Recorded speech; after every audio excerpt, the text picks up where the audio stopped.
Hello, everyone. It is Wednesday, the 12th of November, and time for another edition of Wednesday with Walton and Reis. I am Al Roboski, and this is my partner, Rick Ankiel. No, obviously not. I'm Brian Walton. This is Kyle Reis. And we come to you each week from thecardinalnation.com in video form and in audio form at the Scoop Sports Network and all your favorite podcast apps. I think I probably owe both Al Roboski and Rick Ankiel an apology. So let's put that behind us. And Kyle, I noticed you're one step away from the water closet there. Is there any significance to that? Yes, Brian, this is the only place in the house that I'm allowed to hang out in anymore. I can either be in the toilet or near the toilet, and that's it. Oh, all right. But we're going to keep the podcast this week out of the toilet if we possibly can. Although with Kyle, you never know. So stay tuned. We I'm got a lot trying to my cover. hardest, Brian. I'm trying my hardest. All right. We got a lot to cover this week. We're going to start off with the Arizona Fall League. And good news from there. The Cardinals had three players on the Fall Stars team, and two of them, were probably not a surprise in that outfielder Miguel Ugueto, who had the opportunity to play on a regular basis because of the injury to Travis Honeyman's knee, played exceptionally well and played well in the Fall Stars game as well. And then, of course, the reliever Darlin Saladin also played well until the Fall Stars game, in which case he was brought into a tie game in the ninth inning, and I think he walked three batters and allowed a hit and basically took the loss. Chen-Wei Lin did not pitch in the game, but he was the Arizona Fall League Pitcher of the Week coming in.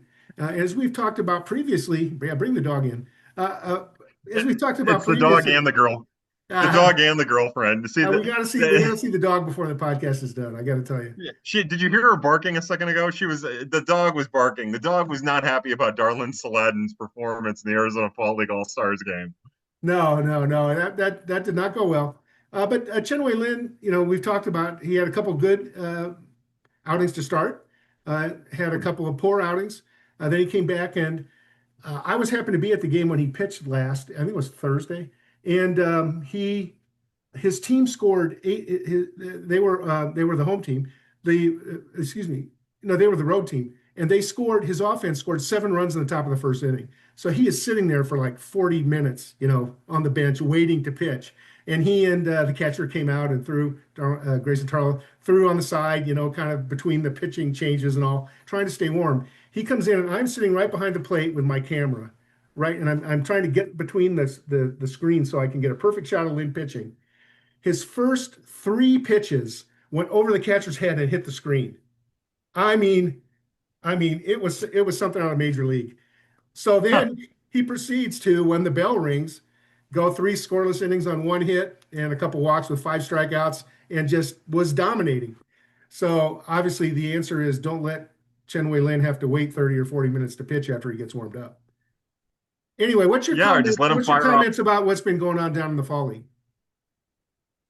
Yeah, Brian, I think that with Lynn in particular, he's dealing with exactly what he deals with. Like, every couple starts, he shows signs of dominance, and every couple starts, he's not good at all. He can't pitch himself out of a wet paper bag. It's because of his command, because of his lack of control of his body.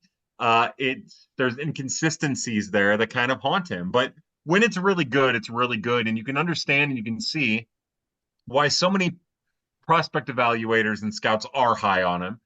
And then you can also see why so many scouts and prospect evaluators are down on him. He really is a polarizing prospect because of how good he can be and how infrequently it happens. Brian, did his stuff seem, I think sometimes you might come out, you might throw 3 innings, you might strike out five, walk, put three base runners on, and it's not exactly as dominant as the stats prove. Did it seem dominant at the time? What were your thoughts?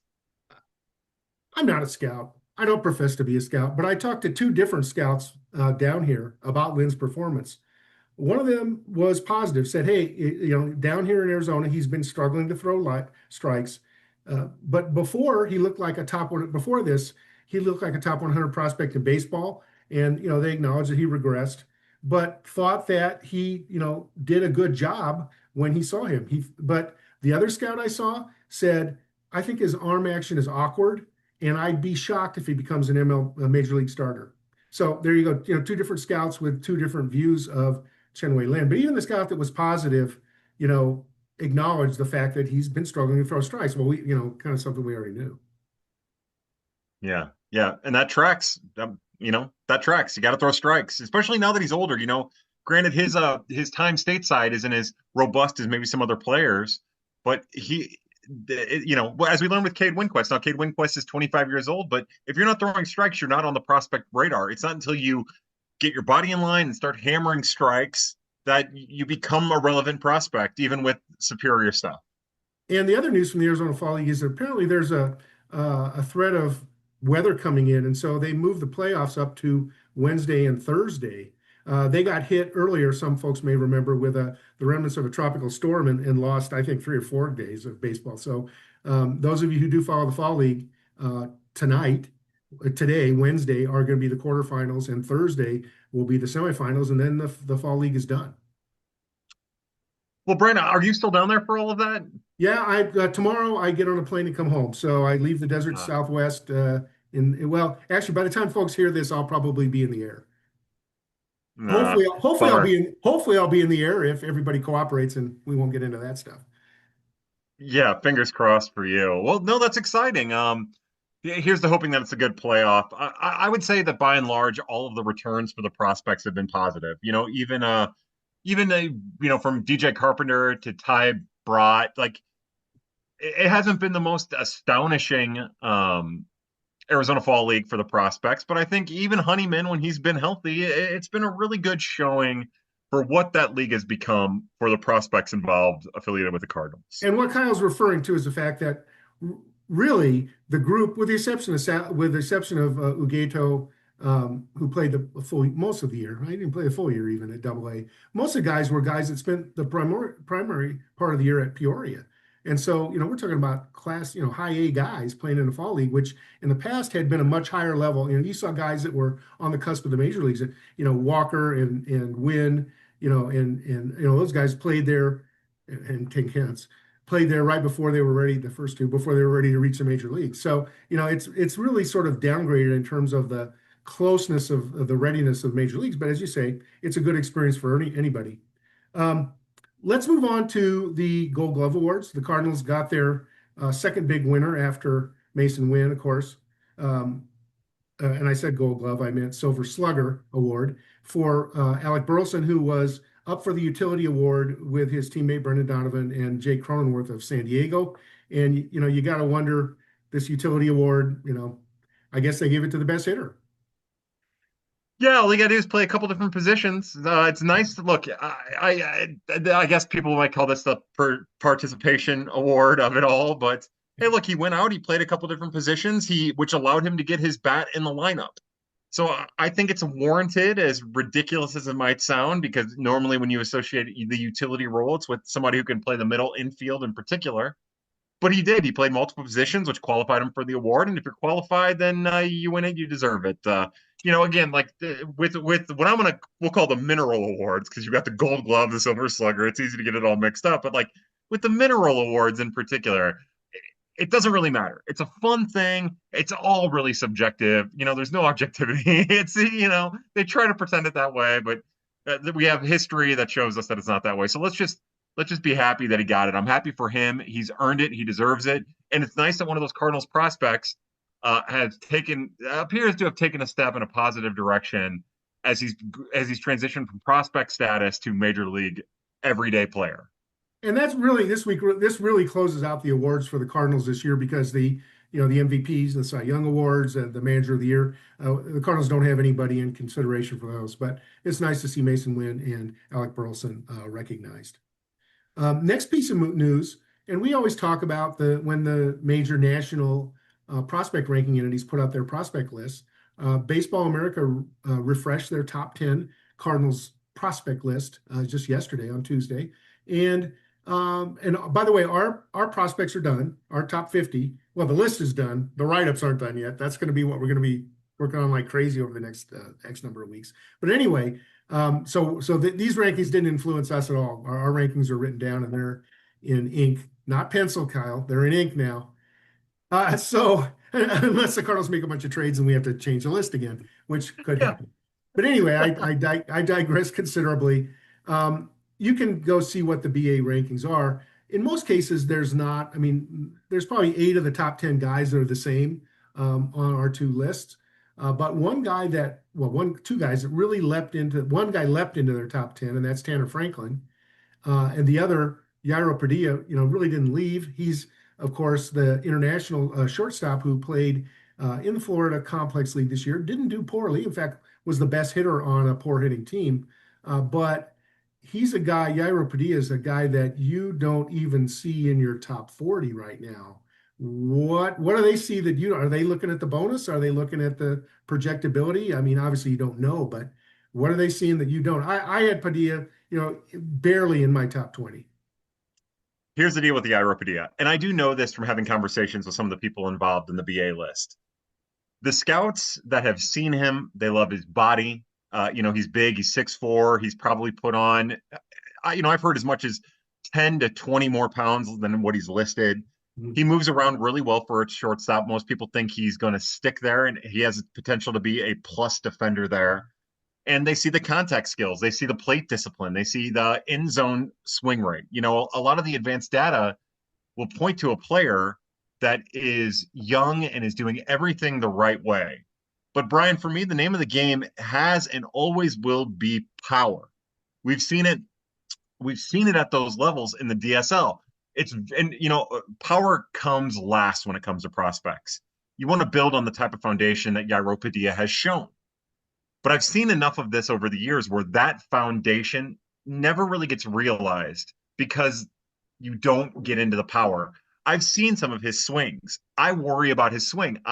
Even though he makes tremendous contact and he drives the ball and he hits the ball relatively hard with his swing motion, I just don't see without a pretty substantial mechanical change him getting into power. And I think when you forecast him as a top 10 prospect, you're banking on this young man getting into power. Now, it could be just like Josh Baez. We could be talking about him not getting to power for 3 or 4 years.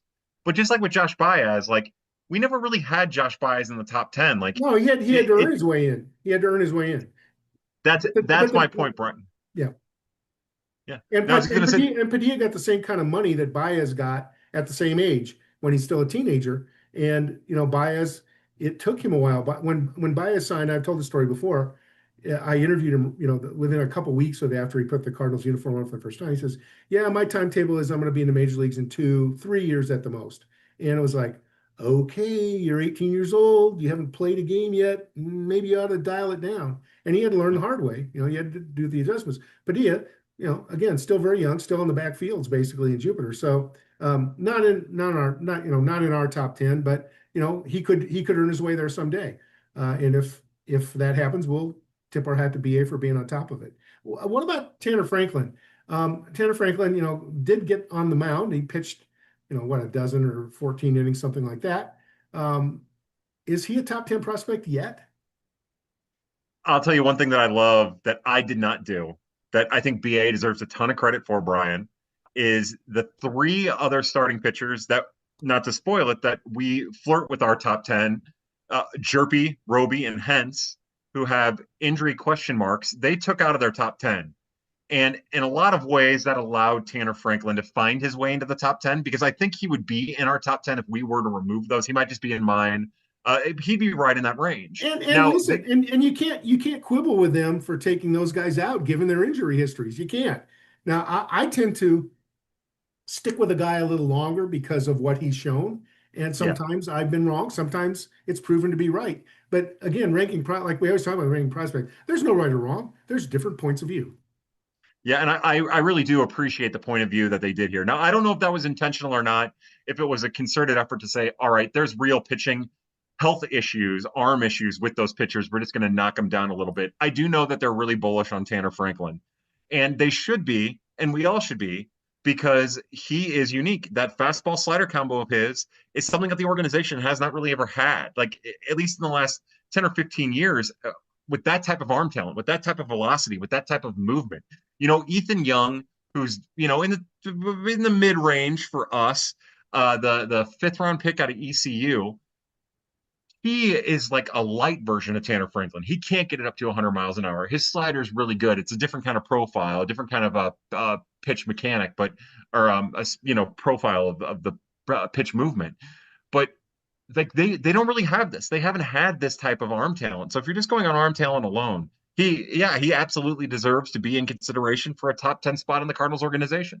My last point on this is that if you believe the injury theory taking guys out, you should feel good about Quinn Matthews because they kept him in at number 5. They didn't drop him out of their top 10. Now, granted, Matthews' injury history isn't as extensive as Tank Hence's or any of the others for that example, for that matter. So anyway, take a look at BA's list, and you'll see our list start with number 50. It's going to take a long time to get down into the top 10, but number 50 is going to start a week from yesterday or well, a week from anyway, Monday the 17th. It will be when number 50 comes out. You can do the math from here to there because you may not be listening to this on Wednesday. Who knows? Yeah. All right. The one last thing I want to say about Padilla, just to kind of hammer this point across. I think one thing that you and I both do, we value it at different capacities, but I granted he was at the complex league, but I want to see him have the success that I want to see him have stateside.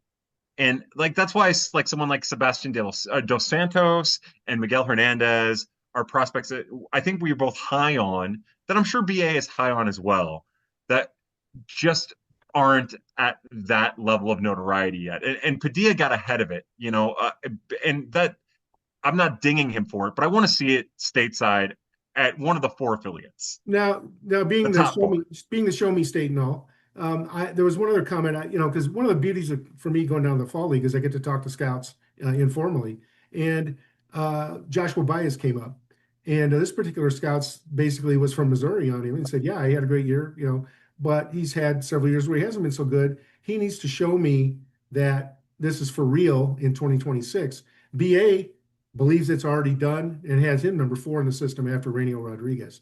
And we don't need to cover Joshua Baez in more detail because we already have. But it's again, how conservative versus how aggressive you are. And I think wanting to see a player, do it more than once is a very reasonable thing when you're getting in the upper levels of the system. That's right. All right. So some very key dates are happening, which are driving major decisions by the Cardinals. We saw, and we'll talk a little bit about the minor league free agency and what that meant for the Cardinals in just a minute. But what's coming up a week from yesterday, Tuesday, November 18th, is the Rule 5 protection deadline. And we've talked about the names there a little bit in the past, but we're going to come back to that in a little bit. And then on the 21st, 3 days later, is the major league contract or non-tender deadline for those players that are not yet free, not yet either arbitration eligible, but not yet reached 6 years of where they can qualify for free agency. Those dates are offset a little bit because if the Cardinals chose to non-tender a few minor leaguers a little earlier before the 18th, that would enable them to potentially protect 3 more Rule 5 guys. Any thoughts on the numbers and whether you think any more action is going to happen in terms of creating more room for prospects to be protected? Yeah, I have no idea. I have no idea, but I also at the same time don't doubt it. Like, yeah, there's still there's guys that they have to add, and they will make it work. Again, like you said, you're starting to get up against the clock a little bit, but yeah, look, we'll still see movement. I know that some people think it might come via trade. I don't know. I'm not as worried about that, but I do think that they will make the numbers work, and some of the names that you and I have talked about over the last couple of weeks will be added to the 40-man appropriately. Right, right. So Yeah, well, what do you think? Brian? What do you think? Do you think that we're going to have a roster crunch here? I don't know. I don't know. I mean, I hear a lot of talk about Motts, who's a guy who's kind of been on the bubble, right? We know Baez is going to get added. We know Bernal is going to get added. I mean, it would be a huge surprise if either one of those were skipped over. But would they leave Cooper Jerpy unprotected given his injury history? Maybe they're willing to do that given that Bryson Motts has been healthy. But I tend to think if Motts is really on the and I don't know for sure if he's really on the inside list, I'd like to see them create another roster spot because I hate to see them lose Jerpy, who I think is going to be a pretty good major league reliever if he can prove his health. Yeah, and Brian, of course, the little bit of chatter that you hear from the few people that I talk to or whatever, it does seem like there is a Rule 5 market for both of those lefties. So you never know how that's going to end up going when it ends up going, and what other teams' rosters are going to look like, and how many spots are going to be open on opposing teams' rosters. But it does not seem like the kind of risk that an organization like the Cardinals should take with either of those talented lefties. Yeah. All right. So the first set of moves that were announced last Thursday, the organization re-signed four impending minor league free agents, and let a bunch of other guys go. Um, there weren't really any big surprises there, although Curtis Taylor, who was our Memphis Pitcher of the Year, pitched exceptionally well. Aaron Wilkerson, who also filled in and did a nice job in the rotation. Both those guys were cut loose. Um, well, they were allowed to become free agents because the Cardinals didn't offer them a spot on the 40-man roster. Darlin left as well, who did a nice job in Memphis. Drew Rom, who had 8 starts way back in 2023, but hasn't been healthy since. Any surprises there at all to you? I wasn't particularly surprised by any of them, although I know Curtis Taylor had his supporters. Yeah, Oh, Brian, oh, I I'm think sorry. the I'm other sorry. thing. Before you answer, I'm sorry. I didn't finish. The Cardinals also took Zach Thompson and Anthony Veneziano off the 40-man roster. Apparently, the Cardinals got surprised by the rules because they initially thought that both those players had cleared waivers and became minor league free agents, only to find out that because Thompson was injured all season long, he in fact did not use a year toward minor league free agency, and so he remains under Cardinals control for one more year. But having said that, Thompson's off the 40-man and is on with Memphis, and his chances of getting back to St. Louis in his last, probably what will be his last year in the system, are going to totally depend on him pitching lights out and earning his way back onto the roster. All right, sorry. Now, Kyle, I'm complete. Go ahead. No, no, I've got a lot of thoughts about a lot of that stuff. Like, well, I'll start at Zach Thompson and kind of work my way back. I still suspect that they will try to find a trade partner for Zach Thompson. He's an asset that they have control of, but there's no And reason to get rid of by the him if you way, don't have to get rid of him. he appeals to another organization because he's not on the 40-man. He doesn't take a 40-man spot. So he has another year of control. So Exactly. that makes him a valuable commodity to someone else. It's clear the Cardinals have, I wouldn't say given up on him, but they certainly haven't included him in their future major league plans. The other thing about the Zach Thompson situation is that if this was still under the John Mozeliak administration, I think a lot of people would have been blowing up the Cardinals. And because we have a new administration, I think that this move and not knowing what the rules were with Zach Thompson, I think it kind of got, iced over a little bit. I think that people were just like, oh, okay, that's cool. Where if a year ago this would have happened, everybody would be like, this organization's poorly run, blah, blah, blah, blah, blah. So just, one of those take a minute to check your hypocrisies because that's what I was doing at first, and then I was like, "Oh wait, I'm being a total hypocrite here." Um, Fair enough. I guess the other thing is about some of the minor league free agents. I still think there's a chance that they bring some of those guys back, and especially Curtis Taylor. Curtis Taylor, it makes sense for him after the year that he had to seek other options, other opportunities elsewhere.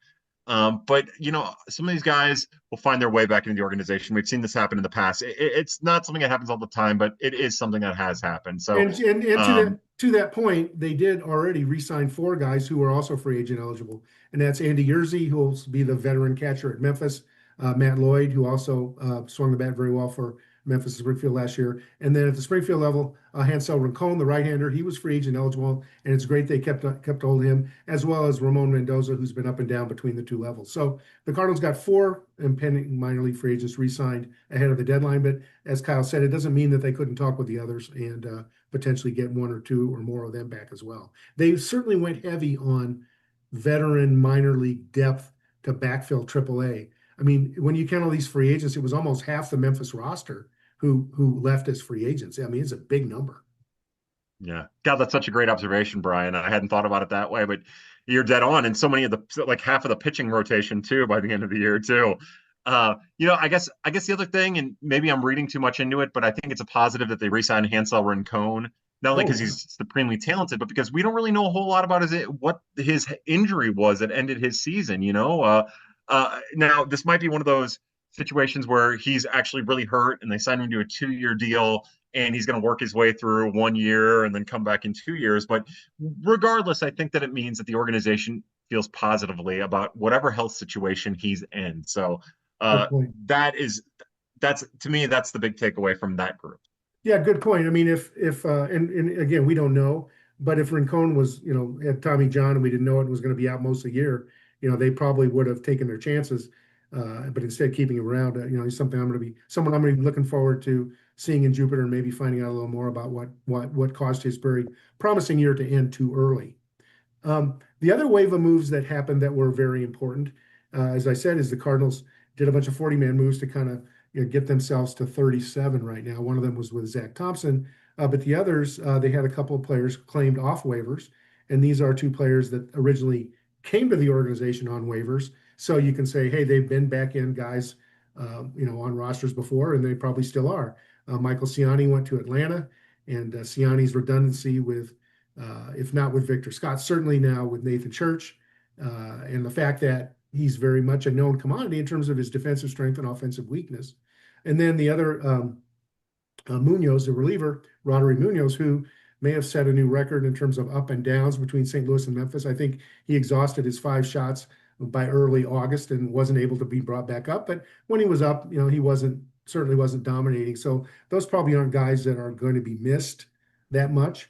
But that they did do a little bit of surprise by bringing Brian Torres, the second baseman outfielder on the roster, who's been hit 300 everywhere he went, almost won the AAA, the International League batting title, did win the on base percentage title, if there was such a thing for that league, and for the Cardinal system. So Brian Torres, an interesting guy at 27, 28 years old, plays primarily second base, but also plays corner outfield, and the Cardinals have some weakness in right-handing outfield. So what do you think about Brian Torres going on the 40-man? Yeah, and he can play a little center too. Like he's not super gifted out there, but we've seen him make some spectacular plays out there. His arm's just kind of weird. I'm happy. Brian, I think a couple weeks ago we talked that it would have been really nice to see him get a call in September, just because of the opportunity and being advanced age and his path, through and outside of the minors and then back into the minor leagues and how that all worked out. And, I just, again, this is tough for me because I preach power. I preach power. And Brian Torres has found a little bit of power here and there. But Pequeño, Pequeño. but he also has a pretty supreme contact tool that's carried him that has shown like it's been a positive at the upper levels of the minor leagues, which makes it a whole different thing. So there, this isn't somebody who's just going to play center or just a corner outfield. That second base versatility really makes him even more appealing, even in an organization that has 45 second basemen lining up to take reps. So again, you talk about a utility role of the back end of your 40 man. I really don't know what more you would want. I mean, it's a better use of a roster spot than Michael Ciani and some of the other names that the Cardinals have taken off the 40 these last couple of years, honestly. And as much as we joke about the uh, wealth of second baseman, I'll make it positive. We also have no idea what they're going to do in terms of trades and other moves this winter, and it may be that they're building up some background to backfill to make sure that when they do make some moves, they're not left exposed. And we can only hope that they go after getting some more pitching this winter. So yeah, absolutely, Brian. So what else do we have at the Cardinal Nation? As I said, between now and when our prospect list starts on Monday the 17th, I've got a bunch of interviews from the Fall League. Hitting coach Elvis Rodriguez, who was the Peoria hitting coach this year. I had a 2-part interview with him. One is I talked with him about his hitters at Peoria, which includes the Baezes and several others who came in, who you know and love. And so that was the first part of the interview. The second part of the interview that I broke off, he talks about the players that have been in the Fall League, the hitters as well as the pitchers. And then I sat down with both Chen-Wei Lin and Travis Honeyman and spoke with them. And Chen-Wei Lin, I asked him about his offerings and what he's working on. And of course, talked with Travis about the biggest issue, which is remaining healthy. But we went into some more depth on some other things. And these interviews will be exclusively for members of the Cardinal Nation. So please consider joining. And the top 50 will have about every 5th one will be free. But if you want to read the details, including Kyle's excellent scouting reports on these players, you're going to need to subscribe to get that good content. Kyle will, I'm sure, show you lists and show you information down the line, but this is going to be more in-depth stuff than you'll be able to get anywhere else. And as always, I'm very proud of the work that we put into our prospect list, put a lot of thought, a lot of effort into it.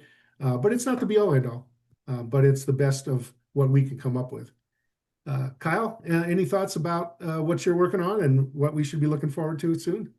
No, just to give the audience another like peek behind the curtain. Last week, Brian sent me our combined top 50 and how that shook out. And By the way, I like, his point is, we did our list completely separately. He didn't see my list. I didn't see his list until I, put them together. We didn't know what we had. Sorry. and no, that's the best part about it. So to see the final list, to see it combined, and to see the orders, I think it actually balanced it out really well. And I'm very proud of what ended up being our final list. I think it's a really well put together list, and I think that that alone is going to be worth subscribing for. And at the end, we'll also highlight a handful of guys who we really liked who didn't make the combined list because the other guy didn't vote. Because one of the things we did when we combined the list was if they didn't make both of our top 60s, then they weren't in, they weren't on the list. Because, if there's a 30 space variance, probably that says, maybe he doesn't deserve to be among the best. So, but we still have some strong feelings about those guys. We wouldn't have ranked them where we did. So there'll be a series of articles even after the top 50 that'll take us right up to winter warm up in what's going to be like the 20th, 21st, something like that in January. And that's probably the next time Kyle and I will be in the same room at the same time. If that's it, they'll let me, Brian. We'll see.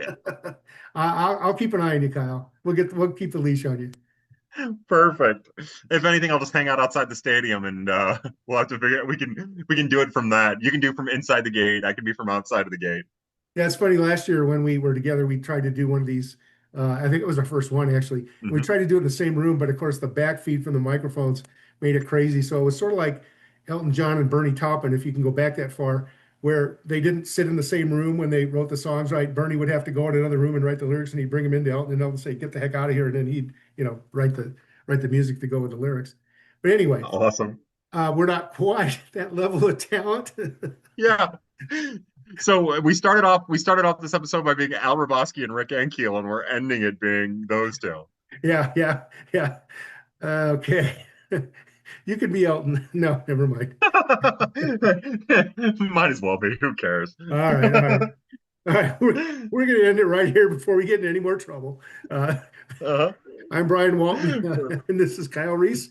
And thank you for watching and listening to the Wednesday, November 12th version of Wednesday with Walton and Reis. And by the time we're back here next week, we're going to have a bunch of changes to 40-man roster. We'll be starting our top 50 and lots of other news as well that we bring you each time around, each week. So thanks for watching and listening. Thank you, Kyle. Thank you, Brian.